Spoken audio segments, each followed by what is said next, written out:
오늘 읽은 말씀은 다 잘 아시는 내용이죠. 잘 알려진 이야기입니다. 탕자의 이야기, 그림도 많고 잘 소개된 이야기인데 한편으로는 잘못 알려진 이야기이기도 합니다. 우리는 이걸 탕자의 이야기라고 알고 있지만 사실은 사랑하시는 아버지의 이야기, 이렇게 이해를 해야지 맞습니다.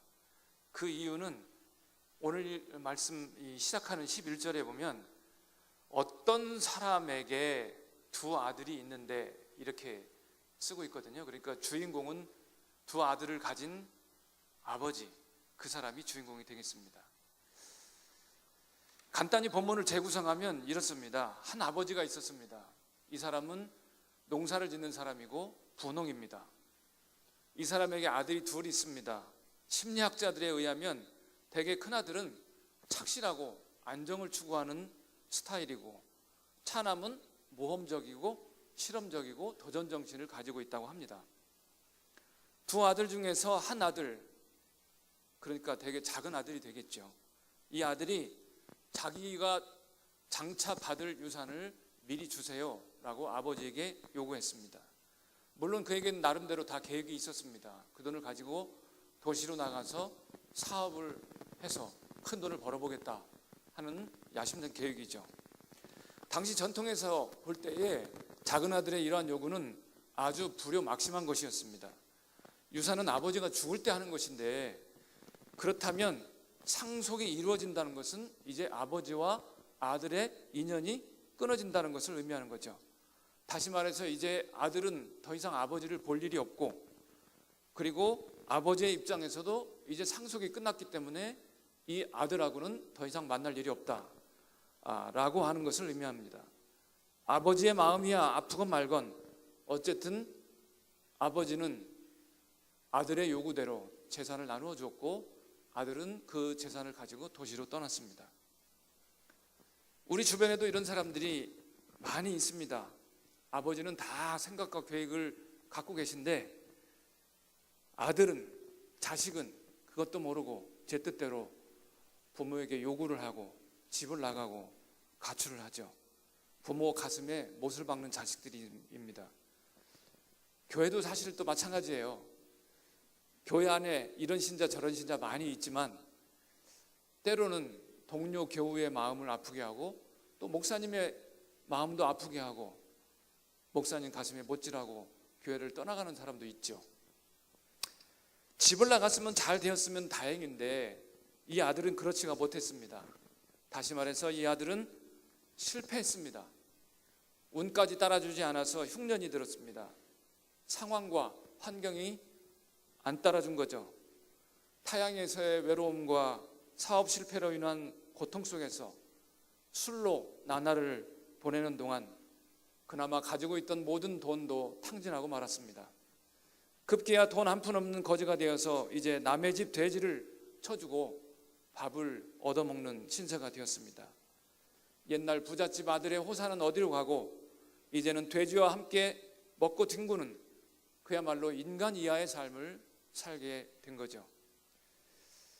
짐승같이 비천한 삶 속에서 그렇게 버려진 존재처럼, 잊혀진 존재처럼 되어가고 있었습니다. 율법에서 보면 돼지는 죄이고 악입니다. 따라서 하나님의 거룩함과는 상극으로 인식됩니다. 레위기서 11장 7절에 보면 이런 말씀이 있습니다. 돼지는 굽이 갈라져 쪽발이로 돼 책임지를 못함으로 너희에게 부정하니라.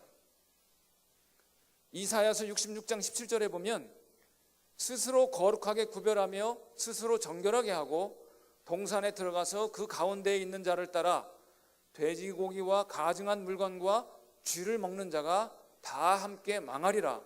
여호와의 말씀이니라. 한마디로 돼지와 가까이 하는 자는 하나님의 백성에서 끊쳐진다고 하는 것입니다. 왜냐하면 부정한 짐승이니까요. 그러므로 탕자가 돼지와 함께 생활했다는 것은 탕자는 이미 저주를 받아 죽은 인생이나 다름없다, 이런 것을 뜻합니다. 이처럼 이미 없는 인생이나 마찬가지인 인생의 바닥에서 탕자는 자신의 모습을 돌아보게 되었습니다. 그리고 아버지의 집을 생각하였습니다. 아, 아버지의 집에서는 하인들도 따뜻한 밥을 먹는데 하고 생각하니 옛날 아버지 집에 있던 때가 그리워졌습니다. 그래서 결심했습니다. 그래, 아버지 집으로 돌아가자. 그런데 자신이 저지른 소행을 생각하니 아버지에게 면목이 없고 집안 식구나 하인들, 형 보기에도 한없이 창피했습니다. 그러나 아무리 그래도 차라리 여기에서 머무는 것보다 돼지와 함께 뒹구는 것보다는 아버지 집에 하인으로 있는 것이 낫겠다는 생각을 하였습니다. 그래서 나는 아들의 자격도 없으니 나를 품꾼의 하나로 보아주기라도 한다면 감사하겠습니다 라고 고백하겠다, 이렇게 결심하고 일어나서 아버지께로 돌아갔습니다. 비록 면목 없고 창피했지만 아버지의 집으로 돌아간 탕자의 행동은 제가 보기에는 그가 세상에 태어나서 지금까지 한 행동 중에서 가장 잘한 행동이다, 저는 그렇게 생각합니다. 아버지 집에 돌아온 순간 모든 것이 다 해결되었기 때문입니다. 지금 그가 처한 형편, 처지, 그의 모습, 그것이 무엇이든지 아버지께로 가는데 걸림돌이 될 수는 없습니다. 그냥 무조건 아버지 집에 가면 됩니다. 그러면 나머지는 아버지께서 다 해결해 주십니다. 이것은 본문에 잘 기록되어 있습니다. 20절에 보면 아들이 아버지 집의 동네 어귀까지 왔을 때에 아직 아버지의 집까지는 상당한 거리가 남아 있었습니다. 계면 쩍고 면목 없고 창피해서 동네 어귀에서 서성이는데 저만치 아버지의 모습이 희미하게 보입니다. 성경은 이 모습을 이렇게 적고 있습니다. 아직도 거리가 상당한데, 아직도 둘 사이의 거리가 먼데, 아들과 아버지가 서로 상봉하는 장면에서 둘 사이의 물리적인 거리가 아직 멀다는 뜻도 되겠지만 어쩌면 이것은 아버지와 아들 사이에 심리적인 거리가 그만큼 멀다고 하는 의미는 아닐까요? 아버지의 뜻을 어기고 아버지의 유산을 미리 받아 가지고 나가서 다 탕진하고 돌아온 자식으로서 어떻게 선뜻 아버지 하고 달려갈 수가 있겠습니까? 쭈삣거리고 서성였을 것입니다. 그러나 아버지는 달랐습니다. 아버지는 저만치 멀리 있는 아들을 한눈에 알아보았습니다. 그리고 그에게 달려갔습니다. 성경은 분명히 아들이 달려간 것이 아니라 아버지가 달려갔다, 이렇게 기록하고 있습니다. 집 나간 자식의 행색이 어떻겠습니까? 돼지와 함께 뒹구른 자식입니다. 잘 먹지도 못하고 씻지도 못했으니 옷은 남루하고 꾀죄죄해서 몸에서 냄새가 났을 것입니다. 그 자식을 보았을 때 아버지가 어떻게 반응을 했나요? 왜 행색이 이러냐고 혼을 냈습니까? 왜 부모 속썩이냐고 꾸짖었습니까? 왜 좀 더 일찍 집에 돌아오지 않았느냐고 나무랐나요? 그렇지 않습니다. 아버지는 아무 말 없이 달려가 아들의 목을 안고 입을 맞추었습니다. 잃었던 자식을 찾은 기쁨의 눈물을 흘렸습니다. 다시는 이 자식을 잃지 않으리라고 결심하며 자식의 손을 꼭 잡고 집으로 돌아왔습니다. 이것이 아버지의 마음입니다. 아들이 고백했습니다. 아버지, 내가 하늘과 아버지에게 죄를 얻었사오니 지금부터는 아버지의 아들이라 일컬음을 감당하지 못하겠나이다. 여러분, 생각해 보십시다. 아들이 염치가 있다면 당연히 이 고백을 해야겠죠. 그러나 사실 이 고백은 아무런 의미가 없는 고백입니다.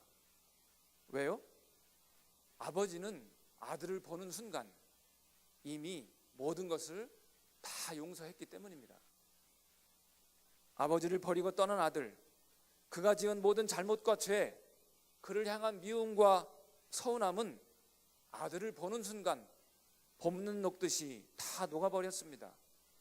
이것은 논리적으로, 합리적으로는 도저히 설명할 수 없는 부모의 마음입니다. 자식 가진 부모라면 누구라도 이것을 이해할 것입니다. 아버지는 아들을 꾸지람하기는커녕 오히려 송아지를 잡고 잔치를 벌였습니다. 제일 좋은 옷을 가져다가 입히고 가락지를 끼우고 신발을 신겼습니다. 음악과 춤으로 잔치를 돋웠습니다. 무슨 뜻입니까? 너는 죄인이 아니다, 머슴이 아니다, 나의 아들이다. 내가 너에게 아들의 신분과 아들의 영광을 회복시켜 주리라.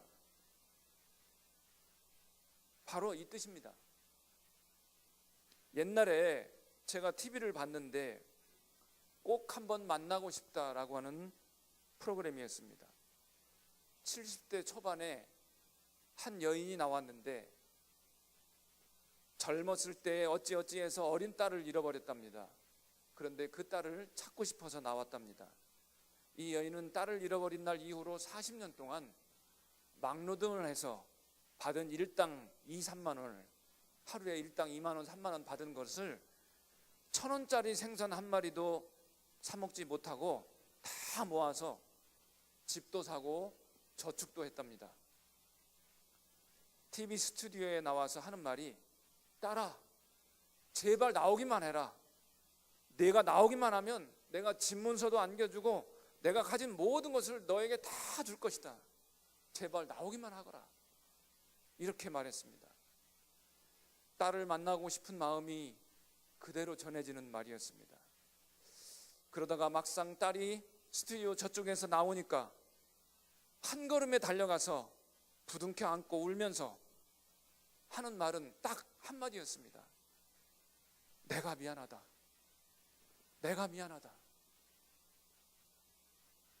한동안을 부둥켜 안고 그 말만을 반복하면서 한없이 울었습니다. 한참을 그렇게 운 후에 딸의 얼굴을 보면서 어머니는 말했습니다.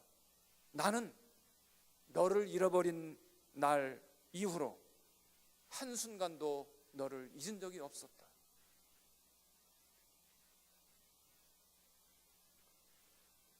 이것이 자식을 향한 부모의 마음입니다. 부모의 이 마음이 바로 우리를 향하신 아버지 하나님의 마음입니다. 역설적이지만 집 나갔던 자식을 찾은 기쁨은 10명의 자식들이 다 착하게 집에 있는 기쁨보다 더 큽니다. 이것이 바로 부모의 마음이고 우리 아버지 하나님의 마음입니다. 한 생명이 돌아왔을 때 하나님께서는 이렇게 기뻐하십니다. 그렇다고 우리가 부모님께 기쁨을 드리기 위해서 일부러 집 나갔다가 돌아올 필요는 없겠죠. 이야기가 여기서 끝났으면 하나의 아름다운 해피 엔딩 스토리인데 본문은 그렇지가 않습니다. 인간사가 이렇게 간단하진 않죠. 큰아들의 이야기가 계속됩니다. 집을 지키며 아버지를 잘 모신 큰아들이 밭에 나갔다가 동네로 돌아오는데 집 가까이에 왔을 때 집에서 나는 풍악 소리를 들었습니다. 무슨 사정인지 알아보니 동생이 가출했다가 돌아왔다는 것입니다. 그래서 아버지가 기뻐서 잔치를 베풀었다는 것입니다. 큰아들은 이 소식을 듣고 화가 났습니다. 집에 들어가기가 싫었습니다. 그래서 안 들어가고 밖에서 배회합니다. 그때 아버지가 나왔습니다. 그리고 큰아들에게 말했습니다. 얘야, 너도 들어가서 함께 잔치를 즐기자. 우리 함께 즐거워하자. 큰아들은 화가 나서 아버지에게 퍼부었습니다. 아버지께서는 내가 지금까지 여러 해 동안 착실하게 아버지 말씀에 순종하면서 아버지를 섬겼는데 나한테는 염소 새끼 한 마리 잡아서 친구들과 먹으라고 주신 일이 없지 않습니까? 그런데 아버지의 재산을 가지고 나가서 창녀들과 놀아나느라고 다 탕진해버린 이 아들이 돌아오니까 송아지를 잡아요? 구구절절이 맞는 말이죠. 송아지를 잡는다고 하는 것은 큰 잔치를 의미합니다. 아마도 동네 사람들 모두가 그 잔치에 참여했을 것입니다. 거기에 비하면 염소 새끼, 나의 친구들, 이런 표현은 상대적으로 작은 잔치를 의미하죠. 큰아들이 볼 때는 아버지의 재산을 창기와 함께 다 날려버린 작은 아들을 위해서는 큰 잔치를 베풀어주고, 아버지의 집에서 종처럼 일하며 가산을 일군 자신을 위해서는 작은 잔치 한 번도 베풀어주지 않은 아버지가 원망스러운 것은 당연한 거죠. 여기 앉아 계신 여러분들, 교회에서 오랫동안 충성 봉사하셨죠. 그렇게 오랜 세월 동안, 여러 해 동안 충성 봉사하셨다고 목사님이 무슨 대단한 표창장 같은 거 주시던가요? 안 받으셨죠? 오랜 세월 동안 교회에 봉사했다고 무슨 파티 열어주시던가요? 아니면 교회에 들어올 때 목사님이 굉장히 반갑게 맞이해 주시던가요? 그렇게는 하셨나요, 목사님? 그런데 새신자만 들어오면 박수 쳐주고 선물 안겨주고 그렇게 반갑게 정을 초하루처럼 대하시잖아요. 이게 뭡니까? 도대체 공평하지가 않잖아요. 도대체 큰아들이 잘못한 게 뭡니까? 왜 하나님의 나라에서는, 왜 교회에서는 도대체 정의가 올바르게 세워지지 않는 겁니까? 저도 이 큰아들의 말에 한 표 던지고 싶은 심정입니다. 오늘의 말씀에서 제가 늘 걸려 넘어지는 부분이 바로 이 부분입니다. 도대체 이해가 되지 않는 겁니다. 공평하지가 않아요. 큰아들의 말이 틀린 곳이 없지 않습니까? 기독교 신앙에서는 은혜라는 명목으로 정의가, 윤리가 파괴되어도 괜찮은 겁니까? 여기에서 우리가 알아야 할 사실이 하나 있습니다. 이 비유에 나오는 아버지는 바로 하나님 아버지를 뜻합니다. 저도 자식을 가진 아버지이지만 하나님 아버지는 우리와는 다른 분이십니다. 오늘 말씀을 자세히 보면 우리는 한 가지 특이한 점을 발견하게 됩니다. 바로 여기 나오는 아버지의 이미지입니다. 대개 집에서는 뭐라고 합니까? 우리 한국 문화에서 엄부, 자모 이렇게 말하지 않습니까? 아버지는 엄하죠.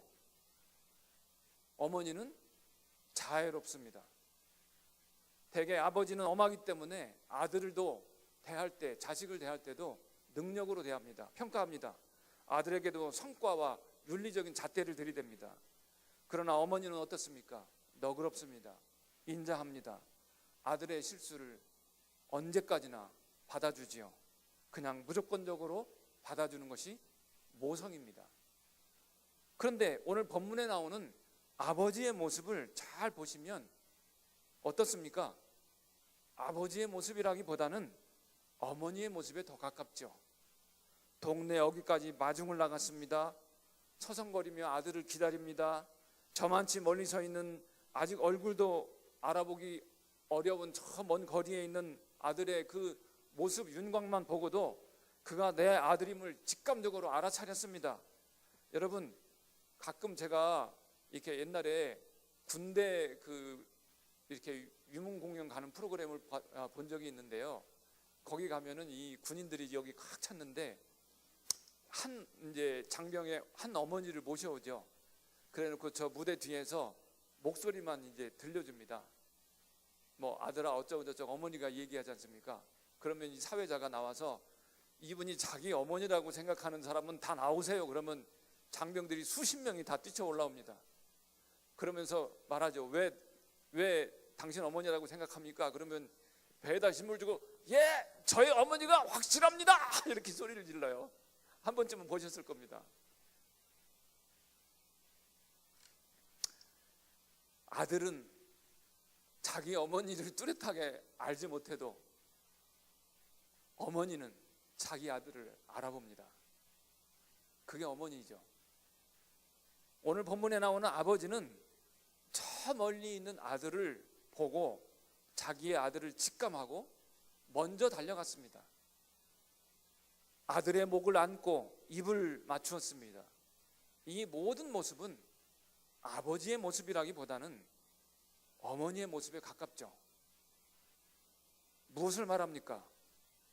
하나님 아버지는 그만큼 사랑이 많으시다는 것입니다.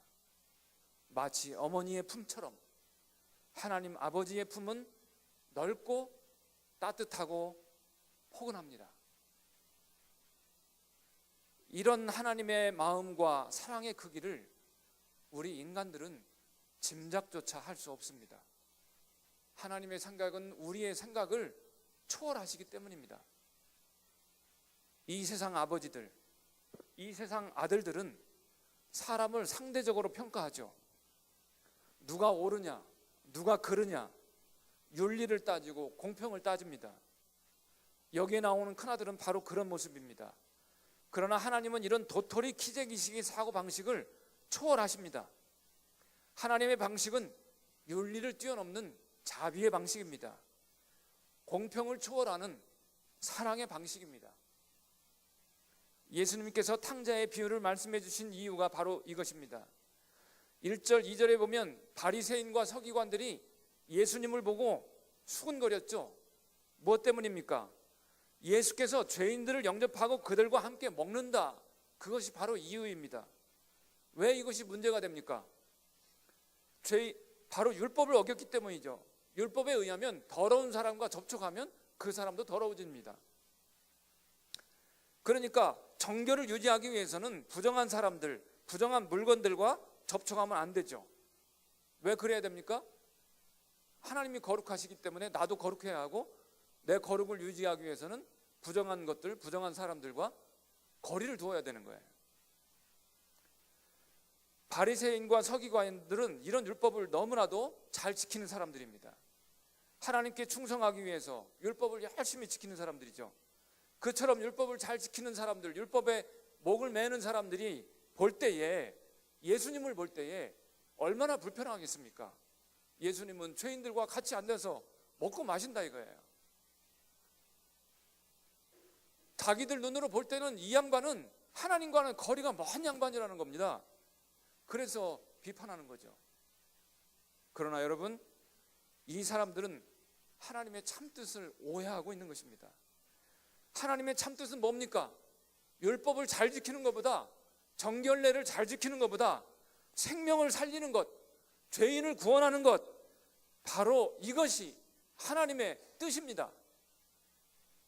이것이 하나님께서 더 기뻐하시는 일입니다. 공평을 요구하는 큰아들이나 율법을 요구하는 바리새인들은 아버지 되신 하나님의 마음을 전혀 이해하지 못하고 있는 것입니다.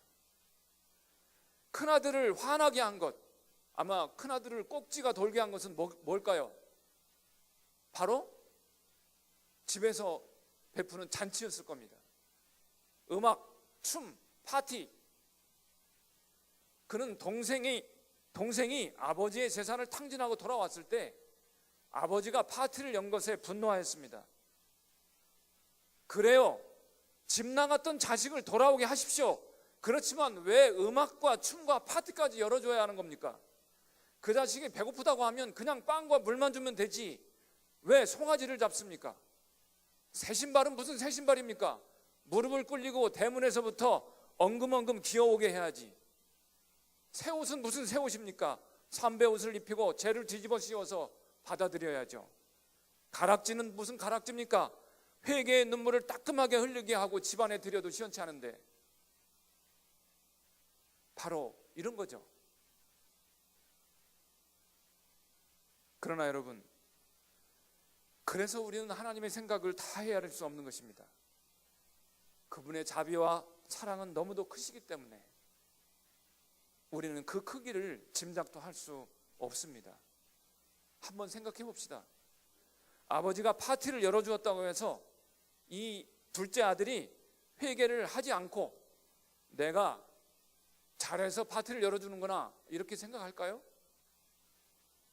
파티를 열고 가물을 했다고 해서 이 둘째 아들이 죄의 엄숙함과 회개의 진지함을 깨닫지 못할까요? 결코 그렇지 않습니다. 둘째 아들은 더더욱 아버지를 뵐 면목이 없을 것입니다. 자신의 잘못을 더더욱 뼈저리게 후회했을 것입니다. 제가 존경하는 교수님이 한 분 계십니다. 제가 학교 다닐 때 이제 지금은 뭐 은퇴하셔가지고 뭐 80 넘은 이제 노인 어른이 되셨는데, 제가 이제 뒤늦게 신학대학을 갔어요. 사회생활을 하다가. 그런데 이제 80년대 초반에 이제 군부 독재 시절에 이제 신학대학을 갔는데, 그때는 뭐 날마다 이 데모하는 게 일이었지 않습니까? 근데 제가 늦게 갔는데 철이 없어가지고 어떻게 하다 보니 총학생회장을 하게 됐어요. 근데 총학생회장을 하다 보니까 맨날 데모만 하는 거죠. 그래서 뭐 길거리로 나가서 데모하고 뭐 체류탄 맞고 돌아오고 이제 그런 일이 다반사였으니까 공부를 어떻게 했겠어요? 공부는 한 학기에 딱 2번 들어갔습니다. 수업 시간에 16주 수업하는데 수업 학기 첫 시간에 한 번 들어가고 학기 내내 안 들어가다가 학기 마지막 시간에 한 번 들어갑니다. 그래서 교수님한테 얘기하죠. 교수님, 제가 이만저만해서 이렇게 됐는데 어떻게 엑스트라 과제라도 좀 내주시면은 어떻게 한번 해보겠습니다. 낙제만은 좀 면하게 해주세요. 이렇게 하면은 교수님들이 그냥 한 C학점은 줬어요. 그때는. 저는 이제 교수가 지금 됐는데 그렇게는 안 합니다. 저는.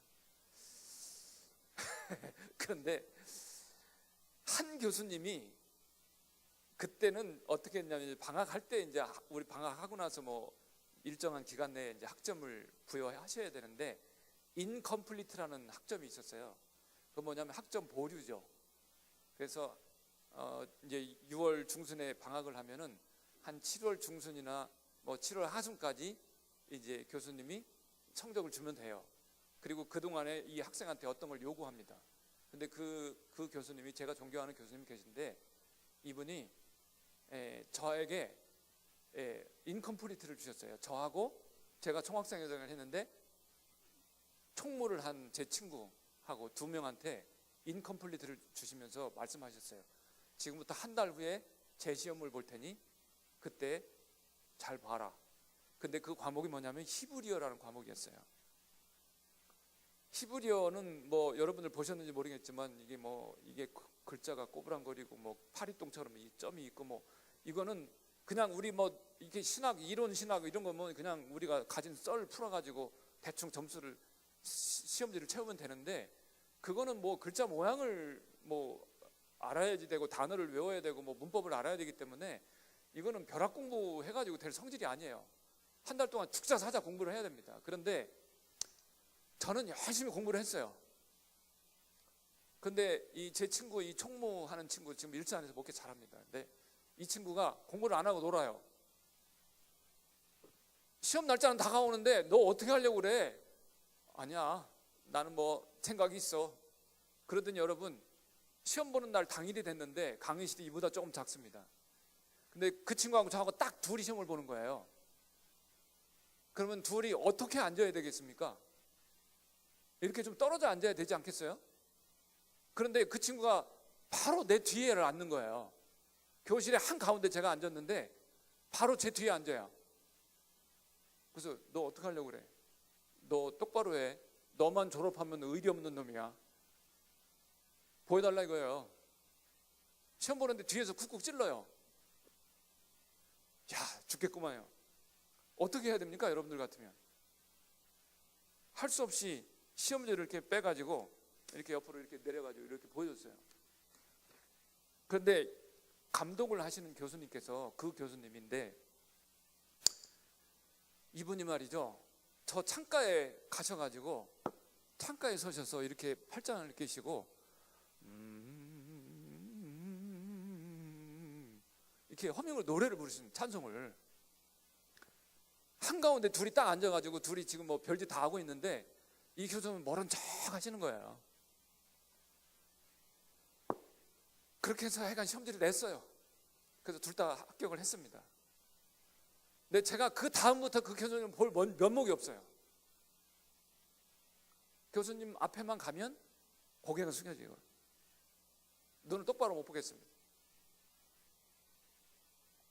제가 이제 유학을, 그리고 졸업하고 이제 유학을 갔다가 이제 뭐 10년 만에 이제 와가지고 이제 교수 노릇을 하다가 이제 2007년도에 보스턴 대학에 이제 안식년을 갔습니다. 거기 가서 이제 한 학기 티칭을 하고 뭐 이제 연구하고 했는데, 그 교수님이 보스턴에서 제 동생이 목회를 하고 있는 그 교회의 협동 목사님이세요. 원로 목사님이세요. 그래서 가자마자 제가 교수님을 딱 뵀어요. 그리고 제가 가서 맨 먼저 한 게 뭐냐면 살림집을 구해가지고 잘 이제 그 집안을 구색을 갖춘 다음에 식탁을 잘 차리고 귀한 선물을, 많은 돈을 들여서 귀한 선물을 사가지고 교수님, 사모님 우리 집으로 초청을 해서 넙죽 엎드려서 절을 하고 선물을 드렸습니다. 식사를 대접해드리고. 그랬더니 교수님께서 흐뭇하게 웃으시면서 옛날 얘기를 하시더라고요. 참, 이 날라리 같던 학생이 교수가 됐어 그래? 장하다. 이렇게 격려를 해주시더라고요. 여러분, 이 사랑이라고 하는 것, 이것은 정의를 뛰어넘는 거예요. 오히려 정의를 무력화시키는 거죠. 아버지 하나님의 마음, 이것은 모든 것을 뛰어넘는 거죠.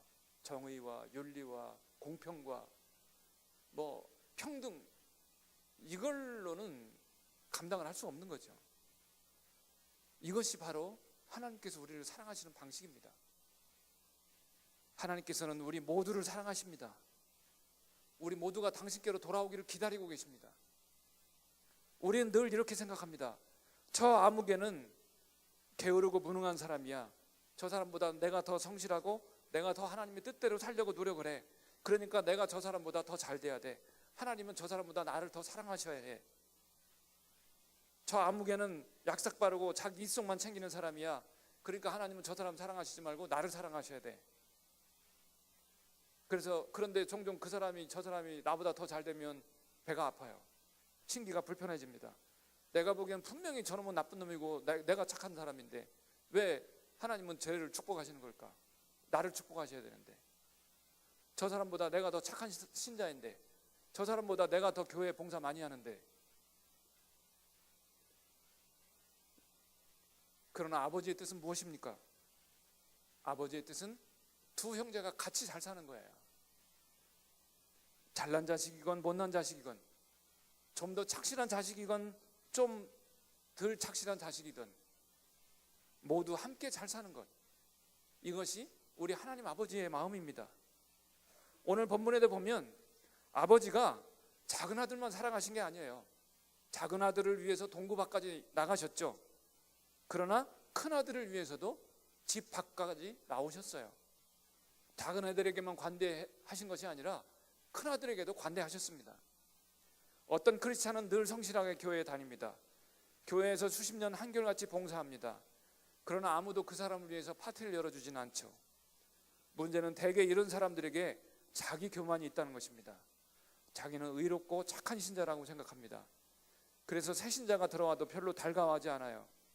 혹여 교회를 나갔던 사람이 다시 돌아오면 속으로 생각하죠. 나갔더니 그래, 갈 곳이 마땅치 않았던 모양이지? 그러면 그렇지, 쟤까지 꽤 가봐야 별 수 없지, 어딜 가겠어? 교회에서 그런 사람을 위해서 환영 파티라도 열어줄라 치면 참석하기를 꺼려합니다. 교회 성장학자들에 의하면 목사님이 창립 멤버들과 함께 교회를 개척한 후에 처음에 새신자들이 몇 명 들어올 때는 모두 좋아한답니다. 그런데 새신자가 점점 많아지고 새로 들어온 사람들이 교회의 일을 맡아보기 시작하면 창립 멤버들은 소외감을 느낀다고 합니다. 그래서 결과적으로 교회가 성장하는 것을 가장 싫어하는 사람들이 바로 창립 멤버들이라고 합니다. 이것이 오늘 성경에 나오는 큰아들의 심리가 아닐까 생각됩니다. 물론 우리 주님 사랑의 교회에는 이런 분들이 한 분도 안 계신 걸로 제가 보기에는 그렇습니다. 근데 저쪽에 다른 교회 가면 이런 분들이 가끔 있다고 그래요. 우리는 모두 다 하나님의 자녀들입니다. 하나님은 우리 모두를 사랑하십니다. 하나님께서는 말 잘 듣는 아들만 사랑하시고 말 안 듣는 아들은 사랑하지 않으시는 것이 아니고 두 아들 모두를 사랑하십니다. 하나님 아버지께서 작은 아들을 포용하신다고 해서 큰 아들을 내치시는 것은 결코 아닙니다. 주님께서 세리와 창녀와 죄인을 사랑하신다고 해서 바리새인과 서기관과 의인을 사랑하시지 않는 것이 결코 아닙니다. 하나님은 언제나 기다리고 계십니다. 언제든지 누구든지 당신께로 돌아오기만 하면 진실로 크게 기뻐하십니다. 기뻐하실 뿐만 아니라 당신의 두 팔로 껴안아 주십니다. 우리 모두 하나님께로 돌아옵시다. 그동안 하나님과 소원했던 분이 계시다면 이 시간 마음을 열고 하나님께로 돌아오시길 바랍니다. 지금 우리 주님 사랑의 교회는 새생명 축제를 하고 있습니다. 우리는 모두 아버지 하나님의 마음을 헤아려 우리 주변에 집 나간 자식들, 오이코스들을 돌아봅시다. 혹시 새신자가 있다면 그들을 아버지의 마음으로 보듬어 줍시다. 우리 모두 아버지의 마음을 헤아리는 자식이 됩시다. 가슴이 큰 크리스찬이 되기를 주님의 이름으로 축원합니다. 기도합니다. 주님, 정말로 저희들은 속이 좁고 정말로 아버지의 마음을 헤아리지 못하는 그러한 불충한 자식들입니다. 그러나 그럼에도 불구하고 주님께서 저희를 향해 손을 내미시고 팔을 벌려주셔서 저희를 안아주심을 감사드립니다. 아버지 하나님, 정말로 주님의 마음을 이 시간 저희들이 본받아 저희도 이웃을 향해 큰 가슴을 여는 주님의 작은 아들들, 큰 아들들 다 되게 하여 주시옵소서. 예수님의 이름으로 기도합나이다. 아멘.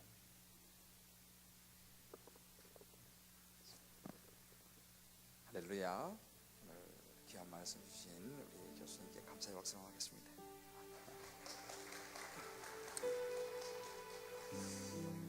오늘 우리 말씀 생각하면서 우리 찬양하고 좀 같이 기도하는 시간 가졌으면 좋겠는데요. 하나님의 사랑이 이렇게 크다는 것입니다. 자식은 부모의 목소리를 기억하지 못해도 부모는 자식의 목소리를 기억한다. 하나님 말씀 참 마음에 와닿습니다. 자식이 잘나서가 아니라 자식이 좀 못나고 또 부족하고 말썽을 피우고 하지만 부모는 그런 자식까지도 사랑하는 그런 부모의 마음, 우리를 향한 하나님의 사랑, 주님의 눈물이 아니겠는가 생각해 봅니다. 오늘 이 말씀 생각하면서 우리 제가 같이 부르고 같이 함께 기도했으면 좋겠습니다.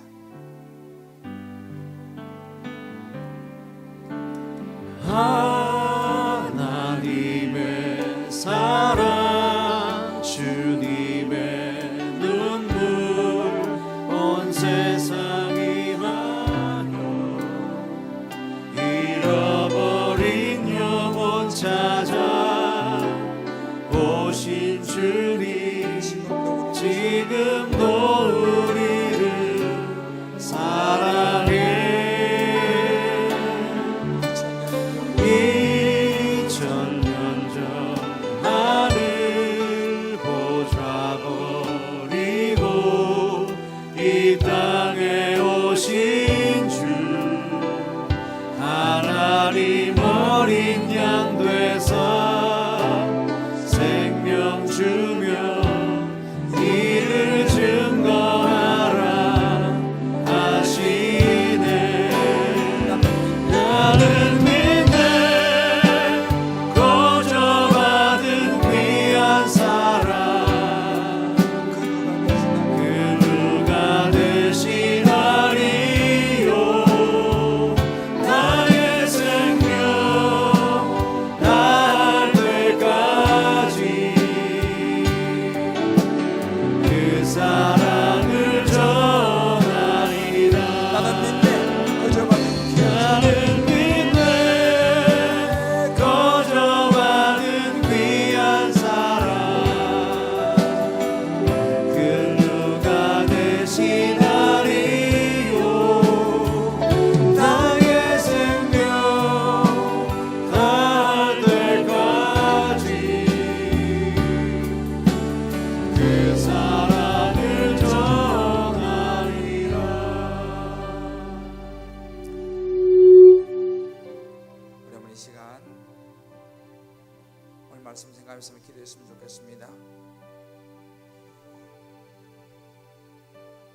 아마 우리 일부 예배는 집 나간 탕자보다는 어찌 보면 집에서 아버지 밑에서 충실하게 성실하게 일한 마달들과 같은 그런 자리에 있는 우리 식구들이 더 많지 않겠나 그런 생각이 듭니다. 나도 모르게 탕자에 대한 그런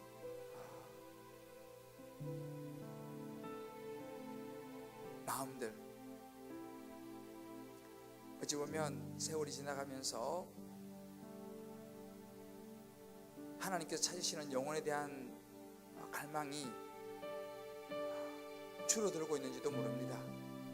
처음에는 예수 믿고 신앙생활 할 때는 막 뜨거워서 어떻게라도 한 사람에게라도 더 하나님의 사랑을 전할까 하다가 이제 시간이 지나가면서 나도 모르게 무뎌져 가고 있는 우리의 모습인지 모릅니다. 오이코스에 대한 마음들이 조금씩 무뎌져 가고 있는지도 모르겠습니다. 그렇다면 우리는 다시 한번 오늘 이 말씀 앞에서 하나님의 사랑을, 하나님의 큰 정말 잃어버린 탕자 마다들을 별로 중요하게 생각하지 않아서가 아니라 마다들은 당연히 중요한 것이고, 그러나 돌아와야 될 탕자 오이코스들을 향한 하나님의 사랑과 눈물을 이 아침 우리가 기억했으면 좋겠습니다. 그리고 우리 한번 이 시간 기도할 때 하나님, 내 안에 하나님의 사랑과 주님의 눈물을 회복하게 해주시고, 무엇보다도 오늘 이 시간 우리 주변에 있는 아직 주님을 알지 못하는 오이코스들을 위해서 우리 한번 이 시간 기도한 시간 가졌으면 좋겠습니다. 이런 마음속에 품었던 오이코스들을 하나님 아버지 정말 주님 앞에 나오게 도와주시고 돌아오게 도와주시고, 돌아와서 다시 주님 안에서 하나님의 자녀로 살아갈 수 있도록 해달라고 이 시간 우리 자신들과 또 우리 애가 품었던 오이코스를 향하여 간절히 같이 한번 저를 따라 한번 외치고 같이 한번 간절히 기도하겠습니다. 하나님의 사랑을 기억하게 하여 주옵소서. 주여 우리의 오이코스들이 돌아오게 하여 주옵소서. 주여 은혜를 베풀어 주옵소서. 우리가 한번 기도하겠습니다. 주여 하나님 아버지, 거저받은 귀한 사랑, 하나님 아버지, 하나님 아버지, 나도 모르게 마음이 착했어서 하나님 경험하며 우리의 오이코스를 향하여 우리 마음을 우리 자신들을 하나님 향하여 서운하고 섭섭하고 하나님의 세상을 잃어버린 모습을 드러내는 하나님의 도우시옵소서. 하나님 역사하시옵소서. 하나님의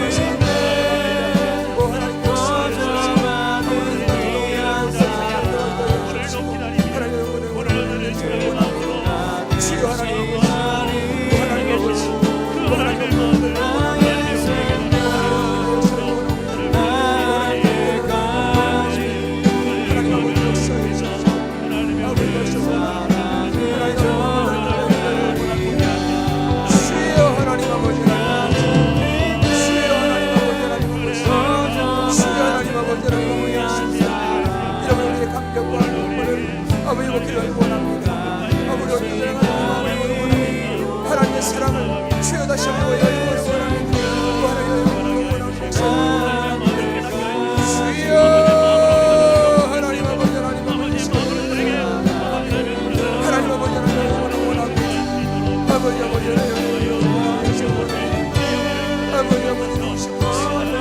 아버지 역사해 주옵소서. 아버지 아버지 은혜를 베풀어 주시옵소서. 하나님 아버지, 하나님 아버지, 주여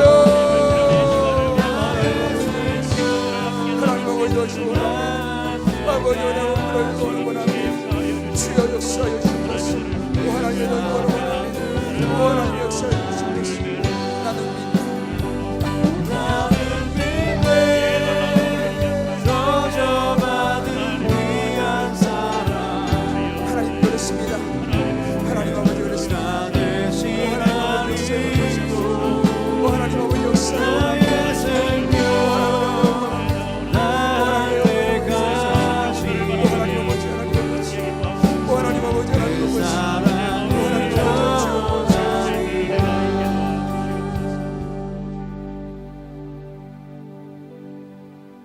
하나님 아버지,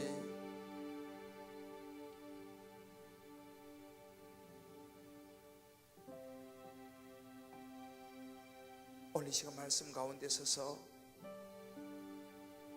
다시 우리 자신들을 돌아보았습니다. 우리 안에 마다들의 모습이 없었는지요?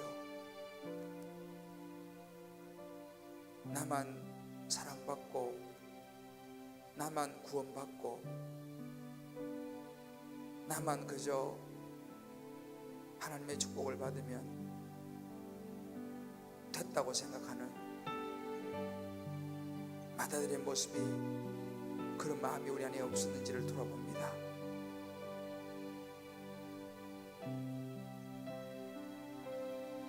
돌아온 탕자에게 돌아가는 하나님의 시선이 부담스럽고, 돌아온 탕자 우리의 오이코스들에게 돌아가는 시선들이 하나님 우리 안에 섭섭하지는 않았습니까? 한 영혼이, 정말 한 영혼이라도 실족지 않고 주님께로 돌아오기를 바라셔서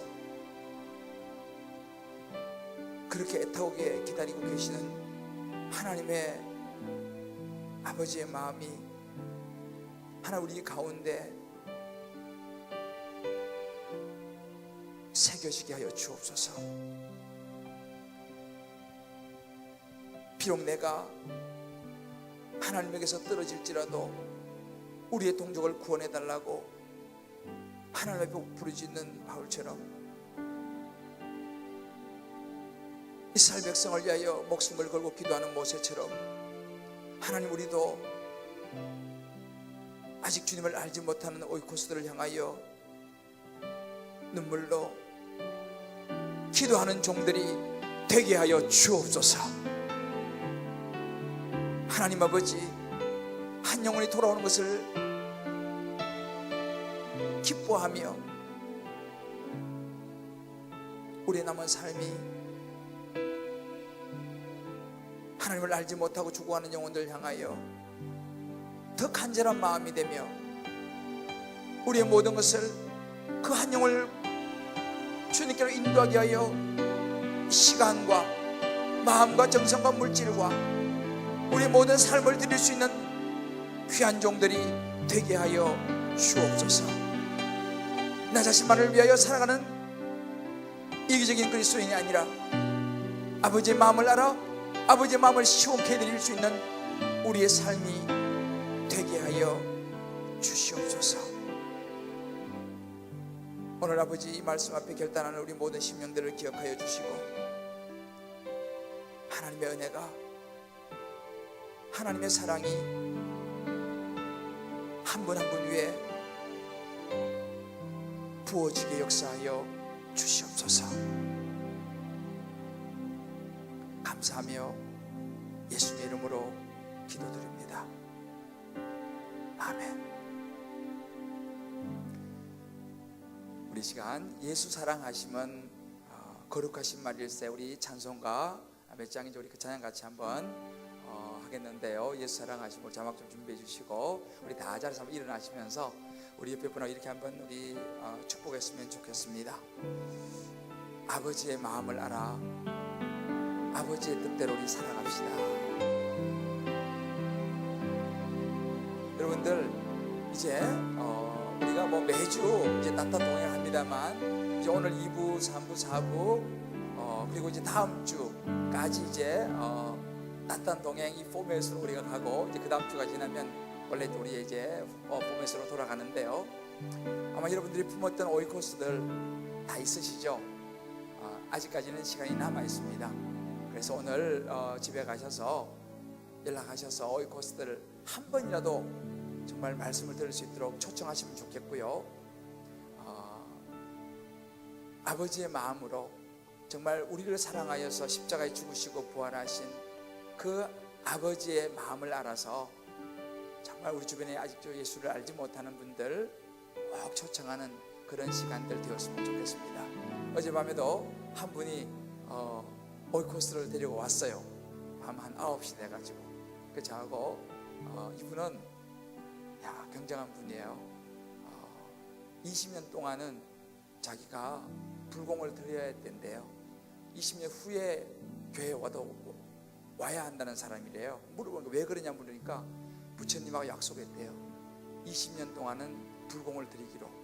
그래서 왜 꼭 20년 해야 되니까 그래야지 돌아가신 분들이 극락왕생할 수 있기 때문에 그 정도 수준이에요. 그래서 그분을 데리고 왔어요. 저하고 어제 밤 9시부터 한 40분을 제가 이야기했어요. 아마 교회 한번 올 것 같아요. 20년 약속도 중요하지만 일단은 와서 말씀을 한번 들어보라. 그래서 굉장한 분들 많아요. 근데 중요한 것은 그분을 데리고 온 우리 교회 집사님이 참 나는 너무너무 귀해 보였어요. 친구라 그래, 친구인데 정말 이분 아주 확실한 분이에요. 확실한 불교신자예요 보니까. 근데 그래도 와가지고 제가 좀 이제 말씀을 드리고 하니까 아마 오늘은 뭐 약속 있으면 못 온다 그래요. 다음 주에 한번 오기로 했어요. 여러분들 아버지의 마음으로 꼭 우리 오이코스들 정말 한 사람이라도 꼭 이번 기회에 초청했으면 좋겠습니다. 우리 다시 한번 이렇게 축복합시다. 아버지의 마음으로 우리의 오이코스를 꼭 초청합시다. 아버지의 마음으로 우리 오이코스를 초청합시다. 할렐루야. 예수 사랑하시 우리 한번 같이 찬양합니다. 예수 사랑하시는 성경에서 배웠네. 우리들은 약하다. 예수 권세만도다. 날 사랑하시는 날 사랑하신 날 사랑하신 날 사랑하신 성경에 쓰였네. 나를 사랑하시고 나를 사랑하시고 박수면서 나의 죄를 다 씻어 할렐루야. 하늘문을 여시고 들어가게 하시네. 아멘. 날 사랑하신 날 사랑하신 날 사랑하신 성경에 쓰였네. 내가 연약할수록 내가 연약할수록 더욱 귀히 여기사 더욱 귀히 여기사 할렐루야. 높은 보좌 위에서 나는 나를 보시네. 날 사랑하신 할렐루야. 날 사랑하신 날 사랑하신 성경에 내가 연약할수록 내가 연약 3절 내가 연약할수록 더욱 귀히 여기사 높은 보좌 위에서 나도 가게 하소서. 날 사랑하신 날 사랑하신 아멘. 날 사랑하신 성경에 쓰였네. 세상 떠나가는 날 천국 가게 하소서.